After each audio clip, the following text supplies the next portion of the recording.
Number 28. Number 28. Here we are. What? Oh. 2 more to go. Two more to go to get the 30. And speaking of a little bit more, I checked the viewership, by the way. Wrestling Unfiltered 28. I'm Sean. Ian, you knew that? Yeah, if you haven't, what the hell are you watching? You're watching way too much Jersey Shore. The tan's getting to the brain now. Which unfortunately didn't help Snooki your situation. As long as you don't watch the situation and roasts. Mm. Oh, God. That was brutal. Yeah, really. Anyway, so we're going to talk about, like I said, if you saw the last show, little intro, Macho Man Randy Savage, who passed away a few weeks ago. Very sad. Yeah. Sucks. Unexpected, too. Yeah, really. Also, real quick, who also passed away was Gorgeous George's first wife, Betty Wagner. She did? She recently passed away. She was the one who accepted the Hall of Fame induction. Yeah. She was 98 years old, so... Betty George, Betty Wagner, you will be missed. Mm-hmm. So, yeah. 98? Yeah. Wow. So, no. But, getting too bad, like I said, in the last show, you saw the end credits. If you watched the show, by the way, we're close to 1,500 views on the channel right now. Nice. So, I'm getting good views in Ireland and Japan.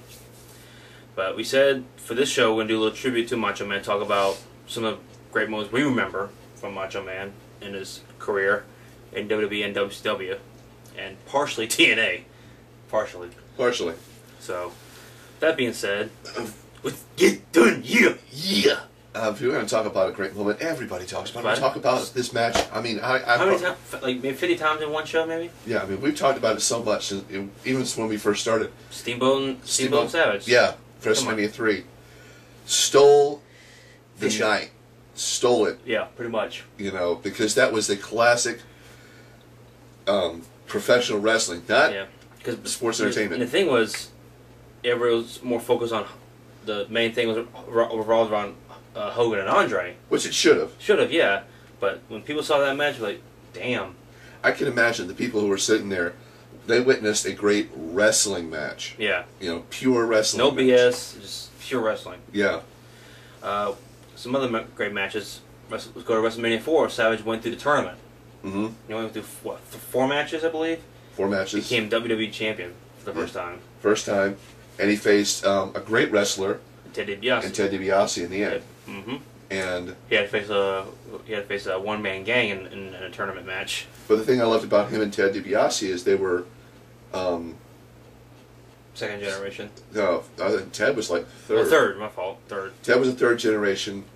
Randy was a second generation. Yeah. So they had been grown up in there, and they had obviously that chemistry. If you watch the match, it's really good. Oh yeah. They really worked well together. Good, it's a good mesh. It's a good mesh. Yeah. So then you have WrestleMania 4. Then you get the build up to WrestleMania 5 with the Mega Powers, him and Hogan. The whole jealousy thing comes around because Miss Elizabeth is around, and Macho Man turns on Hogan. He goes heel, which I believe Savage was a great heel. He was fantastic. He was a great heel. Because he had that paranoia or the self obsession about himself. The Macho Madness heel. Not only that, he was. Some people are really good at being heels. Shawn Michaels was one. Randy Orton was one. Randy Orton. Well, I was going to say people who had actually. Randy Orton's a good heel, but let's just call it. His promos are. Triple H is a good heel. Great heel. Great heel. Jericho. Definitely. The recent one. His words. The whole thing where he just flipped it. Yeah. And that's what Randy did. Nick Bockwinkel was a good heel too. Oh, I never have to. I always have to. Yeah, I never disagree. Anyway, so WrestleMania 5, Hogan and Savage, back at the same place, Trump Plaza, Atlantic City, New Jersey. Which I know Trump fails in the casino business too. Joyzy. Yeah. So anyway, WrestleMania 5. At that point, Miss Elizabeth was split between the two because she was friends, I guess, or she was. At that time, I think she was dating Savage at the time, I guess. Yeah. At that time. But anyway, Hogan wins the match. Savage, keeps going and going and going and going. Gets the Intercontinental title. No, I'm losing track of time here. He goes to be the Macho King. Brings sensational Sherry into the mix. Another great manager. Somebody who was great on the mic, too. Oh, yeah. Sherry was. So, the Macho King, damn. I guess he played it off real well. He did, and then that match that he had with the retirement match with Warrior. Wow. And best match Warrior ever had. Warrior has also did a tribute to Randy. Yeah, a lot of former wrestlers. DDP did one too. Yeah. But we'll get to that later. Warrior said that the match that he felt put him on the map was that retirement match. Was the retirement match, because he said that it was probably the best match he ever had, and Randy took care of him out there and made him look real good. Yeah. He put Randy over pretty big. I mean, well, as well as he should. Yeah, but it was just to hear that from him. That's good. That's good to hear. That's a good thing to hear, because I don't know the history of Warrior and WWE was not very good. No, but now you've got. Okay, the end of the match happens, and Sherry is, running down Randy, and she's just, yeah. Look who comes to save. Liz. She was in the crowd. Because what was funny, Bobby Heenan was like, "Who was that?" And his painter was like, "That's Liz, oh my God. What's she doing?" She, she's here to see the destruction of Savage. Lo and behold, she goes and saves him. Savage is like, "What are you doing? What are you doing here?" Yeah. And they hug in the ring. Like probably one of the most emotional moments in WWE history, right there. Yeah. Because fans are crying. Sure, majority of them women. Well, sure. they wanted to see them back together. Oh yeah, a lot of fans. It's like I think I said this last show. Liz and Macho, and that day, you compare it to maybe TV's Ross and Rachel from Friends. People want to see them together. I'll take your word for that. I've never watched the show, but I'll take your word for it. Who do you want to compare it to? Yeah. Lita and Matt Hardy? No. Anyway, so if you watch Friends, you know what I'm saying. Anyway, so they go to SummerSlam '91, match made in heaven, the wedding. Yeah. Which apparently, according to Spiffy, was a vow renewal in real life. Yeah. Because they were already married. Yeah. It was a vow renewal. So Spiffy, thank you very much. Thanks, Rob. And Anime Fan Fest, what the hell are you doing? FanimeCon. Yeah. Nice look, Goldust. Good Lord. Although he did say that the thing just kind of went south on him after a while. He still got the rope, but the actual suit just kind of Spiffy. Good stuff, man. Yeah, good stuff. Anyway, so after that's over, that leads into a rivalry with Jake Snake Roberts, because apparently at the reception there was a gift that had a King Cobra in it.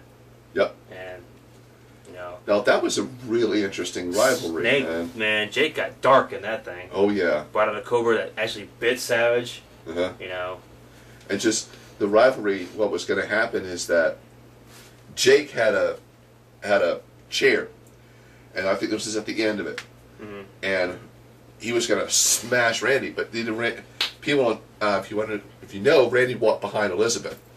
Liz led the way, so he was going to hit Liz before he hit Randy. And right before then, who pulled him out of Undertaker. Taker. I still remember that. Yeah, but before then, Undertaker knocked out Randy at the reception with the urn. Yep. Because Taker and Snake had an alliance. I guess Taker saw the light in his darkness. So, but also what I understood was there was a moment when Jake slapped Liz. Yes. And then that leads into the 1992 Royal Rumble. Snake went in there first, a few more entries. Macho Man, he's like, mother. He's like, where's that Snake?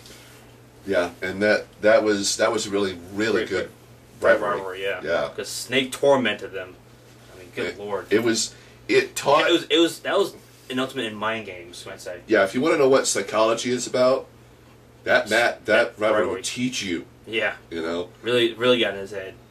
Because Jake was loved at one point in time, and he just snapped, just flipped on everybody. Yeah, and the way he talks. Yeah, it's chilling. Yeah. So 1993, Sav's still an active competitor, and then Monday Night Raw comes around January '93, and he starts doing more commentary, and which led to him in minimal ring time until the whole thing with Crush, Brian Adams. Because apparently they were buddy, but Crush sides with Mr. Fuji at the time. And then, you're not there with me, but he's talking the Hawaiian talk. Yeah. I think he sucked at it, but... Well, he's from Hawaii. I know why, but the way he was talking, oh, yeah. I think he tried him to mimic Snuka or something like that. But anyway, so Savage could have a false count anywhere match at WrestleMania 10. Yeah. It's alright. So, but Savage apparently is still not happy with his position in the WWE. You know, he's commentary, not wrestling as much. So what does he do? Packs up, goes south. Yep. To WCW. WCW. So, then, was it his first few matches? He's world champion already. Mm-hmm. He also had a. Hold on. Excuse us. He had a rival. Rick Flair. Ric Flair. You know, we should talk about that. I'm sorry. After the Snake rivalry, feud with Ric Flair in WWE, Ric Flair claims that he and Elizabeth had a rendezvous or affair beforehand, and boy, so Ric Flair can do some psychology too. You know, he apparently had these photos. They look photoshopped, I guess, back in the day.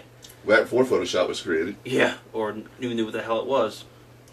So that led to WrestleMania 8.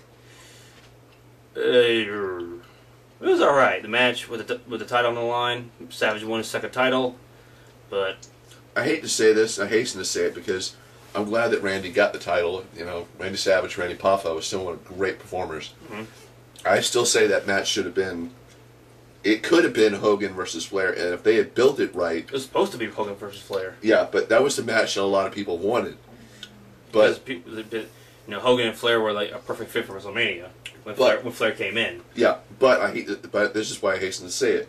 Even though that match would have gone money on him, we're talking money. Randy was better for Flair because Randy could actually work. You know, true.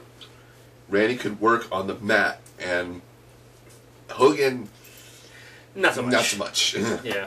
You know, a few headlocks here and there, but that's about it. So I knew that it would have been a better match. It was a better match with Randy in it. Yeah, pretty much. Randy technically it wasn't a moneymaker, big moneymaker, but still, as far as wrestling and the technique, Savage was a good fit. Good fit for Rick because Rick, as you know, I know, and Sean does. Rick at his point, at his highest point, man. Good God. Can't touch him. No. So now we go to WCW. Comes in about 94, 94, and was it 94? I think this was 94, 95? 94, 95, yeah. Comes in, and already jumps into the thing with Flair, apparently. And then, what's that one match, the lifeguard match at Bash at the Beach? Oh, God. Oh, my God. Which apparently, before then, Ric Flair and Arn Anderson got on Savage and attacked his father at that time, Angelo Poffo. Yeah. Who, at that time, they had a Slamboree event where WCW had their own Hall of Fame back in the time, and Angelo Poffo was being inducted into theirs. Yeah, okay. Anyway, and then Flair and Arn Anderson were beating up Savage. Here comes Angelo Poffo, and they beat him up, and yeah, of course that set Savage off. And these are the good old lifeguard match, aka a lumberjack match. It was Bash at the Beach, but it was outside on the beach, so let's call it a lifeguard match. Yeah. Really? But then you also had, his. I've got to say it because we just talked about it in DDP. Oh my God! That rivalry. Wow. I know you put. I think can you put that one up against Snake and Savage? That rivalry. It was like, it was more psychological with Snake, but it was getting more personal with DDP. Right. Because at the beginning, DDP. He was starting to build up. People were liking him. Mm-hmm. He's a worker, for one thing. But Savage, apparently, the storyline was, found out that at that time, Kimberly was DDP's wife. No one knew it up until that point. No one knew it, not on TV at least. Yeah. Or no one knew, period. But he knew it. Back then, Kimberly posed for one of Playboy's special edition magazines. Randy brought it out. Sprayed her NWO, covering her assets. Yes. Very nice ones, by the way. But they got real personal. DDP. Then out comes Kimberly, spray painted in NWO black paint. Savage attacks DDP. That was an uncensored '97 in Charleston, by the way. Right here in Charleston. That was in Charleston. Now I can tell those boxes. You can easily say it's Coliseum. Yeah. Easily. Our Coliseum's really easy to pick. Yeah, pretty much. Anyway, so from that on, March '97. Pretty much always to the end of the year. And they the Falls Count Anywhere match. Which one? Was it Great American Bash? Was it the Bash? Or you talking about the Las Vegas Death Match? Yeah, the Halloween match. Havoc? Yeah. Oh my God, was that brutal. Yeah. Sick match. Not be brutal as a bad match, but brutal as in brutal. It was sick. They beat the hell out of each other. Yeah. Cameras and plastic trays and fake tombstones and fake caskets. All well good fun. But damn. I mean, Savage. I'm surprised Savage got enough energy to get on top rope. Because he was like... and Paige has said that series that they had helped him get on the mat, too. Because he said, you know, Savage was talking backstage about him, you know, picking you. Because I believe you're could be the top star in the company. Yeah. So Savage kind of personally picked DDP to help him. And they went to I think it was a Nitro, and I think it was a Nitro, and they came up to Randy and Paige and came up to him and said, "What do you want to do today?" And Randy's like, "I think I want to take the Diamond Cutter," you know. And at that point in time, he was just like, "What? What? You serious?" Because he was the heel. Yeah, Savage was the heel. Yeah. He was NWO. All of a sudden, bam! You know, on live TV. What about the time that DDP dressed as La Parka against Savage? Yeah. Yeah, I'm like, oh come on. But the thing that nobody knew. Nobody knew except Randy and DDP. Yeah. And then when he took the mask off, just like when the crowd popped like a... Yeah, especially and when Randy took the Diamond Cutter, yeah, the crowd popped. And you can hear the commentators like, "Wait, he Diamond Cutter, that's not La Parka, that's DDP." Yeah. I mean, damn, that crowd popped big. Yeah. So that's what you wanted. You wanted to get that reaction from the crowd. Definitely. And they did. Oh yeah. So let's see. See, Savage then does the NWO Wolfpack thing, goes off for a while for some reason, comes back a little bit more jacked up. Yeah. I wonder why. Mm-hmm. He comes back with Gorgeous George, a female, by the way. Yeah. Hot one, by the way. Hot blonde. Comes back, does another Macho Madness thing, blah blah blah blah. Did look for him too back when he came back with definitely George. Slick back, hair slick back. You know, had more tan, ring gear. I don't know what the hell he was wearing. Yeah, and had another world title run. Had a little rival with Kevin Nash. But the thing that people talk about mostly with Randy are his promos. Oh. I mean, Randy's promos throughout his career were some of the best, you know? And I am the cream of crop. Ooh, I am the definition of madness. Like that. Yeah. I mean, it just... He could get on the mic and just make you... Be like, yeah, or be like, fuck you, boo, you know? Yeah. And it was within seconds. Guys like, you know, that are few and far between these days. Oh, yeah. You know? These days. Like, you know? I mean, who else can you... Like, Miz is good on the mic. Miz is good. But he's still learning. Yeah, he's still learning. But Macho Man at the time, he was at that point, he's one of those guys that can, you know, talk you into the arena. Pretty much. Just like Dusty Rhodes said, that's what's the most important. Well, pretty much. Probably the most important part of it is you have to be able to talk the people into the seats. Mm-hmm. So. And he did that. Oh yeah, definitely. And then Macho Man after WCW, I think he left before WCW closed. Thank God. Mm-hmm. And then he does Spider-Man 1. That was funny. That was funny. Oh my God. What was it? Bonesaw. Yeah. Bonesaw McGraw is his character's name. Yep. Wow. He had more of a caveman look now. Unless that was real, this is makeup. Yeah. But damn. And then 2002, we all know, June 19th, 2002. I remember that because June 19th is my birthday. TNA started. Uh-huh. And one of the people to come into TNA in the early days, back when they were still in Nashville, was, yeah, I said Nashville. Southern, yeah, Nashville. Was? Macho Man. Macho Man, yeah. I did not know that, actually. He came in early days. I think he did. I think he came in 2004, when TNA had started their pay-per-view. I could have sworn, but Anyway. I might be wrong. Yeah. Yeah. No, it was Victory Road 04, TNA's first pay-per-view. And that's when Nash and Hall came out to form the Kings of Wrestling back then. Well, the Kings of Wrestling are Hero and Castanil, as far as I'm concerned. So they come out. They're basically going to take over TNA. The whole story was, AJ Styles comes out and says, "Nah, this future of wrestling, blah blah blah." Then you hear the, I was like, uh-oh. Yeah. Different mix, by the way. Apparently, though, from the backstory, is that Savage came out a little too early because people already saw him before they turned the lights out. Yeah. And put the spotlight on him. He was already halfway down the fucking ramp. Uh-huh. It's like, oops. But he came out. I mean, he lost some of his muscle mass. I could tell. Of course, his crowd got over. I mean, the pop was there. Yeah. And then he wrestled only wrestled at the Turning Point the next month. He didn't do much work he arrived a little late because the story was he got kidnapped. Yeah. During the pay-per-view. He came out a little more bald. I think he had the Paul Heyman look. But he came out, he did show up in TNA. So. And he held the young guys. Mm-hmm. I mean, Lolo was only for a month or so, but still. You bring a guy like that into a beginning company, that helps you. It does. So, that being said... We also have to talk about somebody else from TNA, who's no longer in TNA. Jay Lethal. Oh, yeah, Jay... Who did... Damn! Why the hell did y'all release him? But anyway, Jay Lethal's trying to, I guess, naturally want to reinvent people in the X Division. And it's like, Jay Lethal came out, Black Machismo. And boy, did he... Nail it. To a T!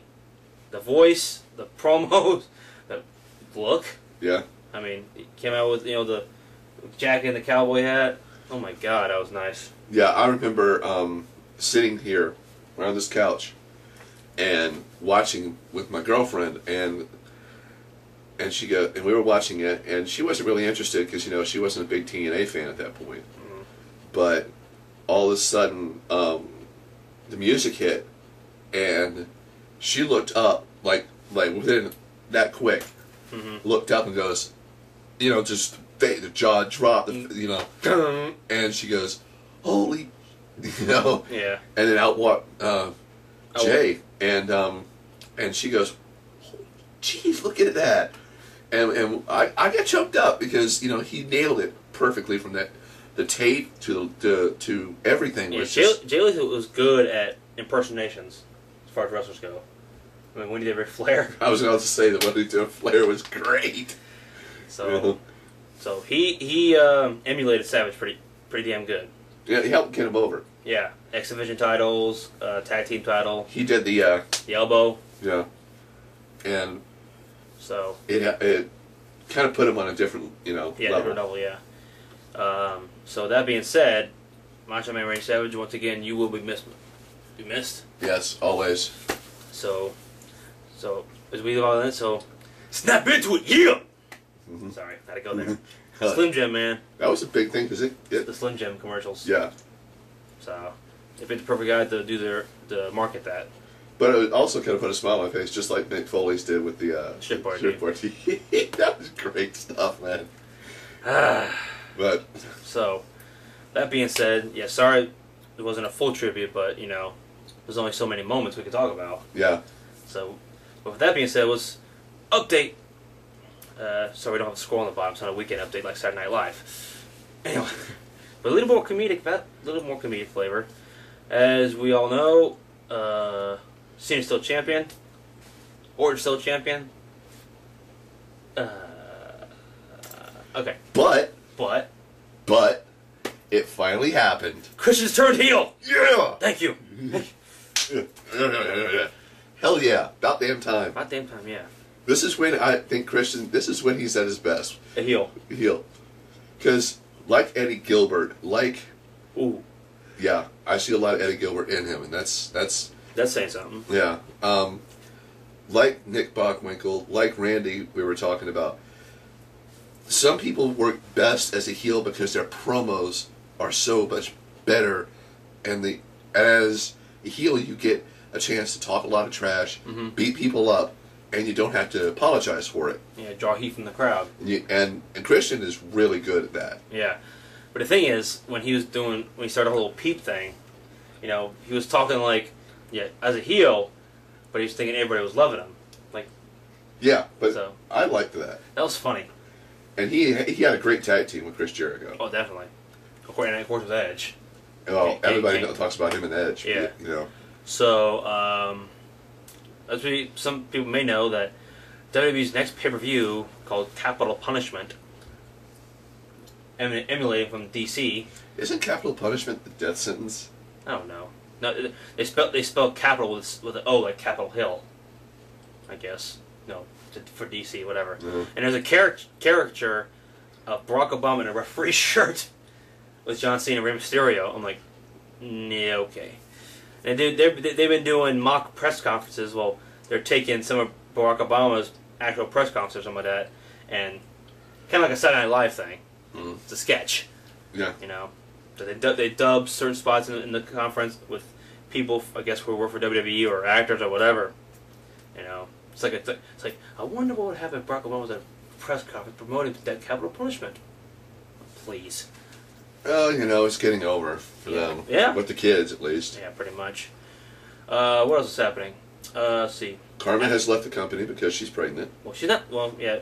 Karma, Kia Stevens, or Awesome Kong, maybe. Amazing Kong. Amazing Kong, yeah. Has announced that she is, as she says, with child. Mm-hmm. She is pregnant, and that right there, I'm glad they did let her do that on TV. Yeah. You know, let her be her. And when she first saw him, like, she talks like that. I knew that that's what she sounded like because I had heard her do a couple of promos when the NWA pulled off from TNA. Yeah. They had to do a series of matches to determine the number one contenders. That they would have a match down in Bayamon, Puerto Rico, to determine the new NWA champion. Well, women's champion, right? No, actual champion. Okay. NWA World's Heavyweight Champion. And Kong wanted in. She wanted in. She wanted to She wanted to wear that strap, and of course Trobich wouldn't let her. And there's a couple of promos on that. I would suggest you guys go find them because it's great stuff. But I didn't know that what she sounded like when she spoke. Yeah. She was very normal. Yeah. But she, came out, and apparently, I guess I didn't realize she was actually she auditioned for Tough Enough. I did not know that. Yeah, she said it on Raw. Uh-huh. I think it's for her second season she did, and I guess same season that Matt Morgan was on. Mm-hmm. And then apparently she got some advice from JR, which is always helpful. Yeah. So, JR says Karma's not a typical diva. No shit. No, she's a wrestler. Yeah. So, but that being said, Kia Stevens, wish you luck with your pregnancy. Congratulations. Come back. But the thing that bothered me, I know part bothered you, was pissed me off. I think not only the fact that the Bellas, Bree and Stinky Nikki came out, but the thing is they were making fun of her pregnancy. I know the storyline, but still. Stinky Cheese Bella and Nikki No Brain? Yeah, pretty much. I think I got it right. Yeah. But, storyline or not, you don't make fun of a woman's pregnancy. No matter what size she is, It's a blessing to have for a woman to have a child. Yeah. Period. And I saw that, I'm thinking, okay, Bella's got to pay for this. Karma's going to be gone for a year. She'll be back next year.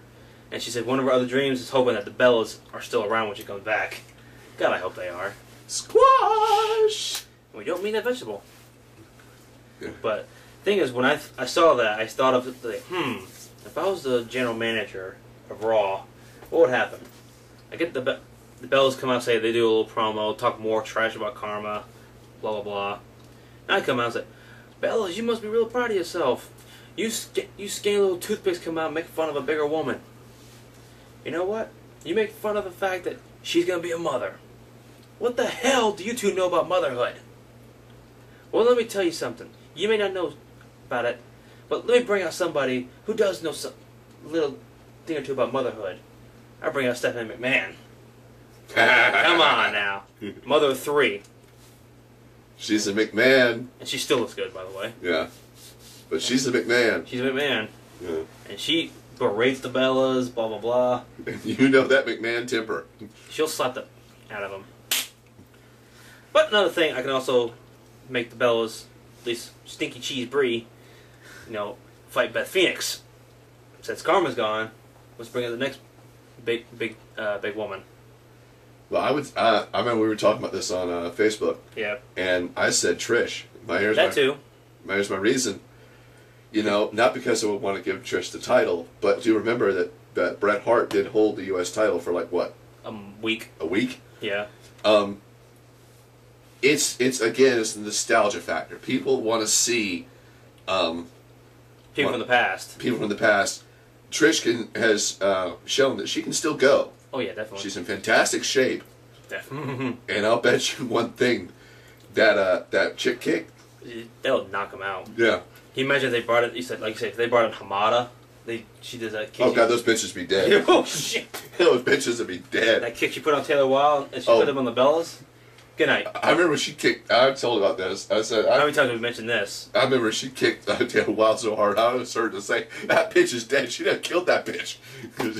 it was a solid whack right upside the head. So, anyway, was nothing. Alex Riley, Hell yeah, gone face. But damn, the thing with him and Miz is perfect.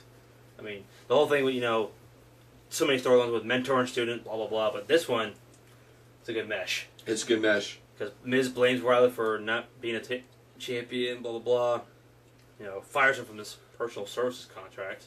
Alex Riley's, He's back on Raw, by the way. Yeah, he's back on Raw. But I think he's showing that he has that ability. Yeah. To be on his own. And, he's good on the mic. He's like Miz. He's learning. He's learning. When he was in the ring with Michael Cole, and Cole's trying to get him to apologize. Yeah, okay. I hate Michael Cole as much as the next person, but since he got punked by Brett and JR and Lawler, even Eve, well, Eve is just kind of neither here nor there. Yeah. Since he got, she did a moonsault on him too. Lita did it first. No, she did a moonsault on Cole. Oh, I know, but Lita did it first. Yeah. Anyway. He got punked out, blah, blah, blah. He got punked out. I'm like, okay, now I can deal with him because they shut his fucking mouth. And no more coal mine. Yeah, he had to walk out on live TV and go, I apologize. I'm sorry. And stand in front of Jerry the King Lawler, who didn't even have to take it. He could have told Cole to go fuck himself. I would have. Go to SmackDown. Yeah, okay, you got punked, and then you had to punk yourself. Yeah. I'm fine with you now. So, then goes in the ring. Trying to get Alex Riley, I guess, forcefully apologize for the Miz for attacking him, and Alex Riley once again, he's like, "Shut up, Cole." Yeah. Like, yes. Yeah. So you're annoying just like the Miz. You're arrogant just like the Miz. You got a big mouth, just like the Miz. Yeah. And Cole called him a pretentious bastard. He didn't bleep out bastard, by the way. No. Like, okay, something's going on here, and Riley grabs him by that collar. And just pulls him down. I was like, yes, please beat him up. Now comes a Miz in the brawl. Pretty good brawl too. And Riley them up again. So apparently, Miz ran like a little girl. Yeah. Apparently, there's gonna be, I'm guessing a magic capital punishment for them. Yeah. I guess it makes sense. Makes sense. And now they're. He's got the theme music too. Alex Riley does. What's that? The Alex Riley's new theme music he's got. Almost sounds like Skillet. I thought it was somebody else, but I like it. Yeah. It's like, oh, something like that. Some kind of Twilight music. Anyway. So, what's going on here? R-Truth. Gone psychotic. Yeah, I love it. So, talk about paranoia. Yeah, I love how he's talking to himself. It's just completely... I was like, it's damn. funny as hell. But yet, it's giving him a chance to be something other than... Bad rapper. The character that he was portraying. A bad rapper. Yeah. Cena was better freestyling than R-Truth, no offense. But it's giving him a darker edge. Yeah. And, get him to the title picture. Yeah. Maybe a one-time thing, but who cares? It's somebody new in a title picture, like Miz. He was fresh in a title picture. Miz and R-Truth. And Morrison was in it for a brief minute. Barrett, which is still good. And speaking of Morrison, he's still recovering from his neck surgery. He'll be out for a few more weeks. According to... I really... You don't care any less. I'm updating for some any Morrison fans out there. We're updating. All 5 of you. What? These 5? Oh no, these 5. Yeah. Oh wait, that's Melina's job. I'm sorry. She's still hired. She's still with the company. She's bounced around that backstage, but more like Okay. more like she's been bounced off of. I'm just not even gonna say it. Like Kobe Bryant in a in a playoff game with a basketball. Oh brother. Okay. Next. Hey, she brought it on herself. I know brother. shit. What else is going on? Let's see. Abyss is the X Division champion. Okay. Really? Really? That's all we have to say about that. Eric Young's TV champion. We already said that before. Yeah. As far as I'm concerned, I'm not watching Impact Wrestling. Impact. No, I've missed it a couple of weeks, and I feel good for myself for missing it. Well, actually, there were some good moments. Apparently, now it's Bobby Roode now, not Robert Roode. It's going by Bobby Roode. Is injured. He can't defend the titles against the British Invasion, who are not back together. Thank God. At Slammiversary, it's going to be James Storm and Alex Shelley defend the titles. I like that, but And also I like it, but Alex Shelley calls it gun money. yeah, Alex Shelley's great, but Well, the reason why, because Chris Sabin is out for the rest of the year with an MCL and ACL tear in his knee, which sucks. thanks, Anarchia, asshole. You asshole.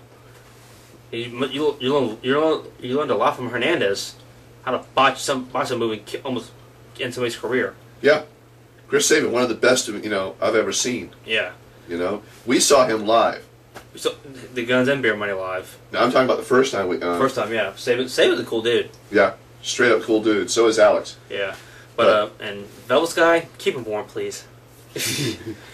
But I think it's good because now we can see how two members from two different teams can mesh or maybe not mesh. Yeah, but Alex Shelley did bring up the fact that he thinks about Beer Money, he thinks about that Best of 5 series. He brought it out. Still can't believe that one. But the Best of 5 in reverse. Chris Sabin is a crazy ass motherfucker. I gotta tell you, that dive off the top of the cage. That was just insane. I still can get the hang time drop kick he does too. Yeah. Oh, God, it's like what do you call it? Slow motion. It looks like slow motion. It's like just gravity defying, I might say. It just kind of rushes up and then he's like. I was like, yes! And then British Invasion is Douglas Williams and Magnus. Still missing Desmond Wolfe. Oh, yeah. Well, I think he'll be no longer with wrestling, I guess. Because apparently there's a medical scare, I guess. Stinks, but at least Yeah. So, what else is going on here? Let me see. Let's talk about... Let's talk about something we weren't actually... I don't know what you're talking about, but there is something I want to touch on real quick because we didn't get a chance to touch on it last one. Okay. Ring of Honor has a new... Oh, yeah, they've been bought. They've been bought. Sinclair Broadcasting. Sinclair Broadcasting. Yeah. Let us know what channel we'll watch it. Oh, I already know what channels it's going to be down on. What is it? Fox 24 and Fox? Fox. DVR should be set right now. Fox 24 and My TV. My Network TV? My Network TV. Sweet. Yeah. All right. They own both of them down here. We got them now. So, Ring of Honor is set to return to television and a deal that is infinitely better than the one that they had, though HDNet did treat them very well. Yeah, Mark Cuban. He does own HDNet. Yeah. Anyway. He also got put through a table by Sheamus. And RKO by Orton. I still like the table. Spot better. So, Sinclair Broadcasting, thank you very much. Thank you. You better do it well. And that's all I want to say. And the good thing is, though, that they're still keeping everybody in the roles that they have. Delirious is still the booker. Yeah. They're still keeping Corny. Yeah. Jim Cornette. Gabe Sapolsky still runs the company. No. No, I thought you... Gabe Sapolsky runs Dragon Gate USA. That's right, I'm sorry. He was in Ring of Honor. He was. Delirious is doing the job that he did. Okay, he's booker. And Jim Cornette, I guess he's like the commissioner role, I guess. Yeah. On air. Yeah, but he thinks he's a producer too. That's good. And so they're keeping a good, the core, and it's going to be good because now Ring of Honor has a chance to run around the country and people can actually see it. Yeah, And yeah, Ring of Honor doesn't perform in big arenas like WWE. They don't have to. They don't have to. Just to, like I think it was said by Edge on the Story of WrestleMania DVD was the volume. You could pack so many people in a crowd, but or RVD. Actually, no, RVD said it in ECW. Like you can pack so many, like maybe over 100 people in one building. It still sounds like 20,000 people when it get so loud. Yeah. It sounds like a 20,000 seat arena. I went to see ROH earlier this year. Good show. Great show up in North Carolina in Charlotte. And even though there was maybe 200, 250 people in there, it was loud.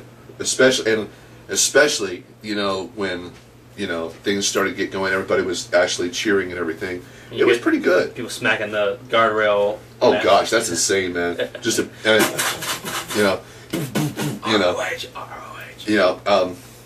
And by the way, if you haven't picked up any of the ROH DVDs, like what was it Bloodiest Rivalry, Stars of Honor, please pick them up.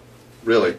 Maybe back you got Homicide, Samoa Joe, Raven, Punk, Colt Matt Cabana. Hardy. Matt Hardy was in there for a short bit. Christian. What? Christian. God damn, I missed it. He had a match with Fallen Angel.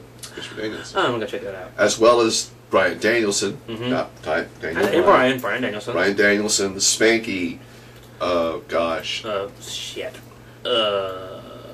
So many others. Joe had a match against Kobashi. Yeah. Raven was there. Raven. Terry Funk. Terry Funk. Let's see what else. Wasn't there Austin Aries, Claudio Castagnoli. Abyss was there. Abyss. Prince Nana. Yeah. Jack Evans. Mick Foley. Yeah. Jack Evans. I still can't. Was it that 450 moonsault he did off the top of the cage? That cage match they had. Yeah. Was it kind of like their War Games? Shit. Jack Evans is a sick motherfucker. Some of the greatest things, and Colt Cabana. God, there's so many. Colt Cabana, the match he had with Homicide when Homicide was with the Rottweilers. Ooh. They bloodied Colt up, and Colt would not stop. Nope. He's like, "Come back, you mother!" Yeah. Or something like that. I don't remember the word. He would like, say, come on! He would not quit.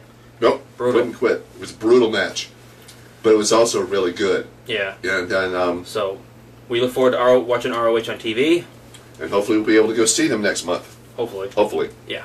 If not, they'll always be back around here. Yeah, they please come to South Carolina, man. Yeah, you guys are going to Charlotte, please. If you come to Charlotte, you might as well come down here. At least Columbia, for crying out loud. That too. I mean, there's plenty of places down here you can in Charleston at least, I think. Gary Auditorium would be a nice place. There we go. Wait. Yeah. Yeah. Gilliard. I mean, they are in the true. process of fixing it up and changing it around, but that's true. Or you could do a friggin' Joe Riley. I don't give a shit. That would be nice. Or Blackwad. Yeah. There we go. TNA did it outside, so why not? Anyway, so what's going on? SmackDown. Apparently, oh yeah, did read about this. That WWE has signed another luchador, Averno, which means hell. Yeah. And apparently, some going around. They want to bill him as Rey Ortiz II, which I don't know what the hell that means. I guess. Yeah. But Averno, he's been around since 1995, I believe. He's in his 30s right now. And they want to bring him in for a rivalry with Sin Cara. And Sin Cara still nailing the entrance, by the way. So, he's botching though. No, he's been nailing it, right? He's been nailing it perfectly. He's botching in some of those moves like that. Well, the Hurricane on Cody Rhodes. Tilt-a-whirl head, the tilt-a-whirl head scissors he was supposed to do on DiBiase? No. Oh. Cody. Chavo. Oh, that, yeah. Blushed that bad. Yeah. And I don't know and it was last Friday on SmackDown when he came out to save Danielson when apparently Legacy's getting back together or something like that. I don't know. And then Sin Cara came out, and I don't know if it was like a dubbed pop or a pop in the audience, but it was pretty big. People were liking him. I mean, I like him, Sin Cara. Yeah, I liked him, And then comes out, let's say nails his entrance. I guess they hire somebody else to push the trampoline out. But he does a hurt come out on Cody Rhodes, but it's kind of botched. I don't know if Cody kind of botched. I couldn't tell. It was like Sin Cara's like one leg up here and one leg up here, but still he pulled it off. Then goes to DiBiase. He does a move that Sanjay Dutt has done, which is perk around on the oops, flip around. Yeah. I was like, yes. And Booker's like, what the hell?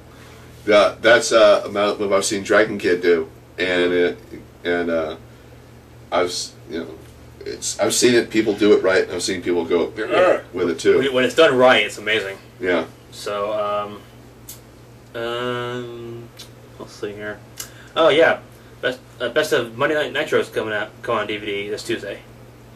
Interesting. Yep, hosted by Dummy Dallas Page. Yeah, which apparently now they're talks of bringing him back in a non-wrestling. He wants to come back, I think, to the WWE, but in a non-wrestling role. Let's do like a PR thing. Yeah. Which he might be good. That's cool. So. Also, Mick Foley apparently has been teasing return to WWE. Yeah, be Mrs. Assistant. Yeah, but because the storyline in TNA, which by the way his contract is up in September, he's been fired as network executive. Whatever. Yeah. Anyway. Russo. Yeah. Fire Russo, please. Yeah. Anyway. I'm sure there are better writers on 2.5 Men than Russo. Oof. Oh. Did I have to go there? Yeah. Yep, apparently yes. But next. Damn, what else has I'm been? trying to remember. Let's see. We said Chris turned heel. I saw that coming. Let me see here. Apparently there's a new Diva tandem in SmackDown. Caitlyn and AJ. AJ Lee's now on SmackDown. Hey, come on now. AJ's good. AJ's cool. Keep her away from a mic, though. Oh yeah. Don't let her cut a promo. Don't let Caitlyn wrestle. You'll be wanting to hear Vicky Guerrero just scream "Excuse me" for any reason to get her away from it. Yeah. Oh. But AJ, according to Josh Matthews, is the kind of girl you want to hang around with. She's a nerd. She loves video games. Likes comic books. That's cool. I mean, my girlfriend does too. Yeah. But I'd say don't let her cut a promo. That's true. Mm-hmm. You can talk to her as far as like a personal one-on-one. Yeah. But not on the mic. But apparently, yeah, AJ and Caitlyn, who lost 2 weeks in a row, are being, I guess, mentored by Natalya, which is good. Wow. Okay, that's good. Natalya's been leading them to at their ringside as their ring manager, I guess. So. Well, that works because they got a lot to learn, yeah. But with Natalya there, with the heritage she brings, something might work out. Come on, you know. So she learned from the Hard Dungeon, for God's sake. Yeah, Brett and all them. So yeah. Speaking of the Hard Dungeon, the last graduate, Tyson Kidd, has a new manager. Apparently, it was supposed to be Michael Hayes, but Kidd lost the match. Michael Hayes dissed him, and we thought it was Armando. My name is Armando Alejandro Estrada.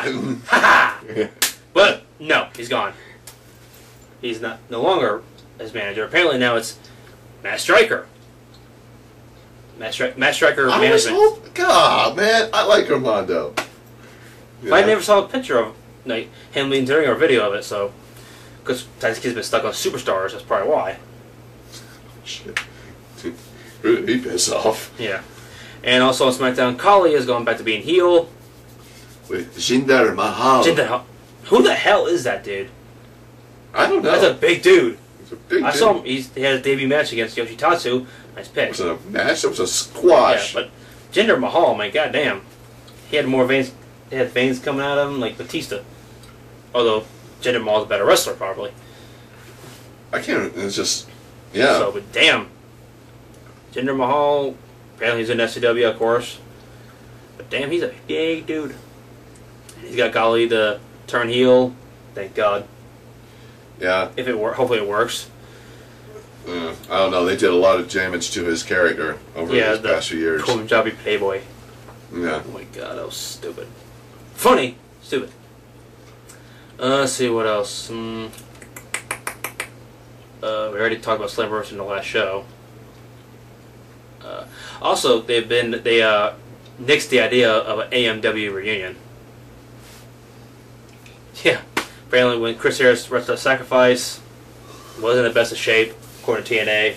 So yeah, Oh, and there is something else. Oh, We boy. talked about this on Facebook. Oh yeah. If you talk about who, if you think of who I'm talking about, nail it. China's got a sex tape. Another one. And guess what? TNA says you're done. Because TNA says if you do that or this tape is being released, your contract, your hopeful potential contract is done. Yep. She'll no longer work with the company.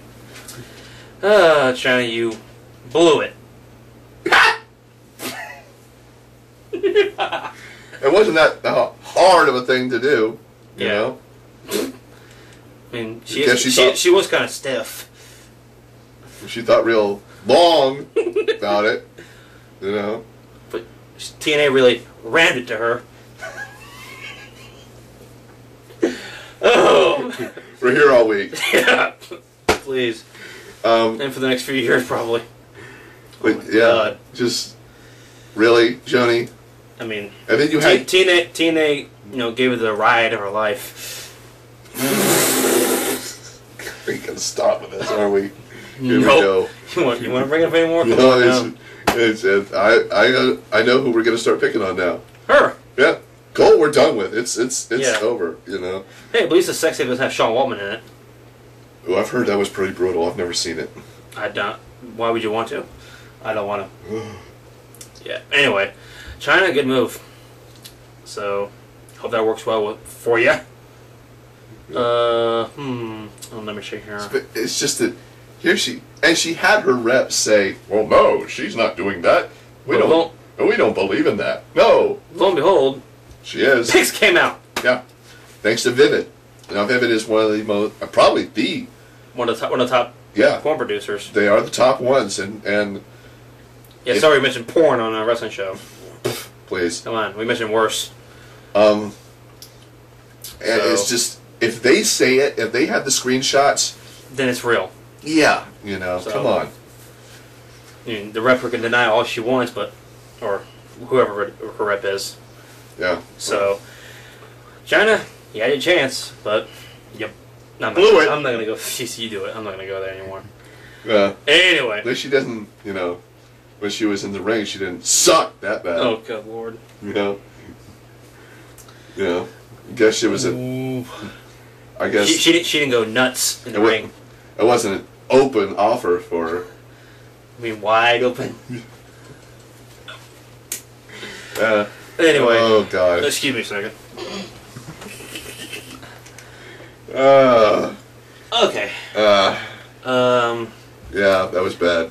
Did we mention we could do a roast on this? Yeah, I think we could. We should think of a roast we should do for some future shows. Anyway, speaking of future shows, like I said, this is pretty soon we'll have a 30th one. I think we're close to coming to 1 year doing this show. Yeah, almost 1 year. Almost 1 year. This month, right? I think. Well, I got to do some. We got to double This check. month or next month, I think. Yeah, double check our channel. We'll try to make sure that if it is this month or next month, our 30th show will be the 1 year show. Mm-hmm. So. Now we're also, because we really aren't watching. I'm not watching Impact, and I don't think Sean. I watched it a little bit. I'm not watching I wasn't watching SmackDown. Now I am because Christian turned heel. And Raw. I just don't want to see John Cena in the main event anymore. I just really don't. Yeah. By the way, Raw, nice. Technical difficulties. Nice technical problems. Yeah. Jesus. That was just hilarious. I know. I was like, wait a minute, dubbing's wrong here. So, well, first of all, they taped the damn show. Mm-hmm. It was Memorial Day, so I think everybody was at home. Yeah. So. Nice way to have your Memorial Day show. Yeah, taped. Yeah. And dubbed wrong. But anyway, so on Raw. Oh, speaking of tomorrow, Tough Enough finale. Yeah. Damn. Last two guys. Andy and Luke. Now Luke's got the more experience. I think people are starting to hate him, which is good for him. Andy, he's got to get that mental game. I think, he can do some good rings as a big dude, but like Stone Cold said, the mental aspect is also important. Very important in this business. That you have to be able to think and work And be able to... you know, work the schedule, which means leaving your family behind. Yeah. Which Andy has a little girl and a pregnant wife back home.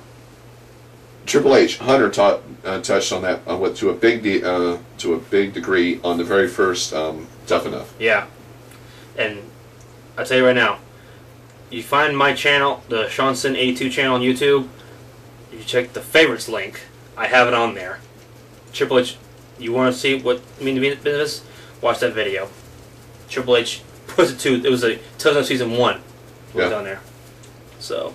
And that was intense, man, because he came in there and he told them the truth. Yeah. You know, which I think those kids needed to hear. Don't blow it. Yeah. They give you an opportunity. Don't blow it. So, but for the finale, they're going to be at the FCW arena in Florida, where the developmental territory is. They're going to do a 5-minute exhibition. Either it's a one-on-one with each other or with Bill DeMott, I've read, or something like that. It's going to be in front of the fans. Mm-hmm. Winner gets a contract. So, and you have a pick? You have a pick for this? You think the obvious pick would be Luke? Yeah. I mean, because he's got the swagger and arrogance about him, kind of like Miz almost. But you think you want to go for Andy too? I think I am, but you need to have that swagger.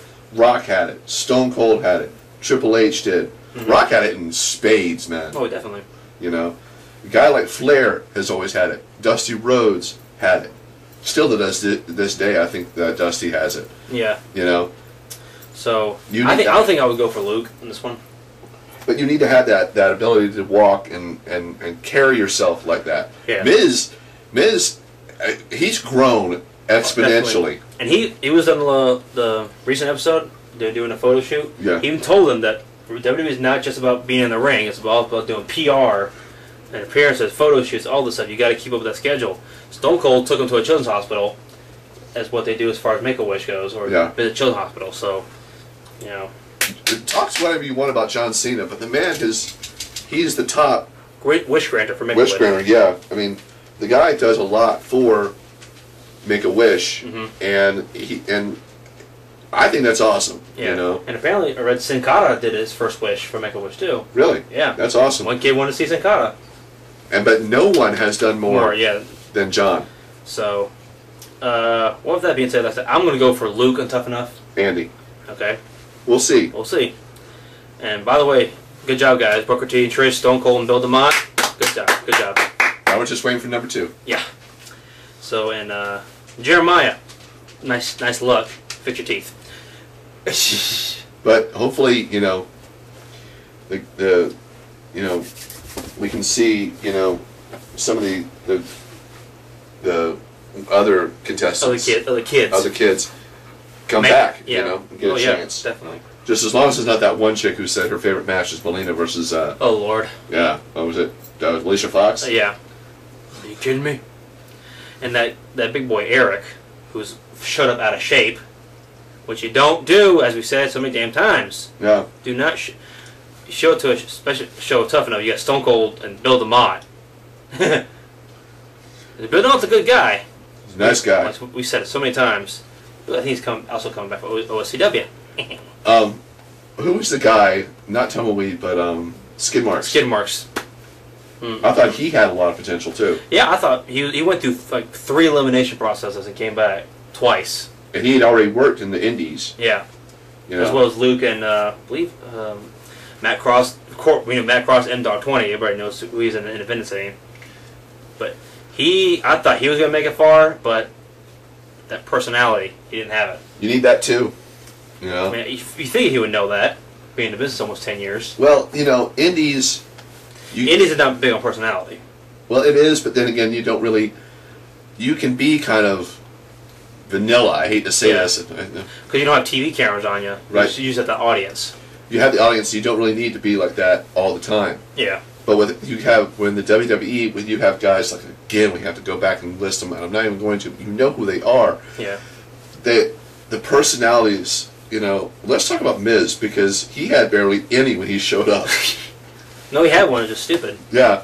But now, damn, Mike Mizanin just, wow, you know. He's grown. Yeah, he really has. So, He knows what it took to be on Tough Enough. He wouldn't have been champion if they didn't want to put the title on him. No. You know, that's one thing. And he had a good run. He had a great run. People don't seem to understand. If Vince says, you know, he can this guy can carry the title, then Vince says he can carry the title. Yeah, and if you know they're going to put the title on him, it's for a good reason. It's for a good reason, and you know they get a chance to see if this kid can run with it, and he did. And did a damn good job. Did a damn good job, but it was also the fact of if he wasn't ready, they weren't going to do it. Yeah. You know. So, I mean, it probably started when he won Money in the Bank. Yeah. You know, they said, okay, let's build it up, wait for the right time, and boom. It did. It was the right time. Night after Survivor Series. You pulled an Edge. Yeah. Because Edge is the one who started all that. Pretty much. You know. So, I think with that being said, we're gonna go and cut it up for the day. Yep. So, that being said, again, Sean. Ian. Good night. Peace. Look out for number 29. Peace.